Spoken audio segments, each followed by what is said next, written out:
मुलांची मोबाईलची सवय कशी मोडायची? पार्ट 4. कडक नियम बनवा आणि ते पाळा. नाही म्हणजे नाही, याच्यावर ठाम राहा.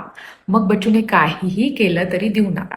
तुम्ही तुमच्या गरजेनुसार कधी मोबाईल नाही म्हणता आणि मग त्यांना देऊन टाकता. सो याच्यात मुलं लर्न करतात की हा नियम काही पक्का नाहीये, म्हणजे थोडंसं गडबड केली की आपल्याला मिळतो. सो तुमचे नियम मात्र पक्के असायला पाहिजे. मोबाईलची वेळ हळूहळू कमी करा. आता त्याला खूप 3-4 तासांची सवय जनरली आजकाल ही खूप कॉमन आहे की मुलं 3-4 तास मोबाईल बघतात. तर हा वेळ हळूहळू कमी करा. एकदमही तो कमी होणार नाही, म्हणजे तुम्ही ब्रेक्सनी त्याला द्यायला चालू करा. थोडा वेळ द्या, घ्या, थोडा वेळ द्या, घ्या, थोडा वेळ द्या, घ्या. म्हणजे असे भरपूर ब्रेक्सनी त्याला मोबाईल द्यायला चालू करा. म्हणजे हळूहळू हळूहळू ती सवय कमी करा. मोबाईल बघण्याचा उद्देश बदला.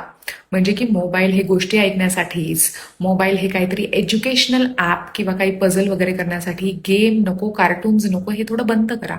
आणि को व्ह्यूइंग करा. म्हणजे जेव्हा बच्चू मोबाईल बघतो आहे तर तुम्हीही त्याच्यासोबत बघा आणि चर्चा करा की तुम्ही काय बघितलं आहे आणि त्याच्यावर बोला. मोबाईलचा उद्देश बदलला तरीही पण ही खूप सुंदर प्रकारे मदत करतं. To be continued, part 5.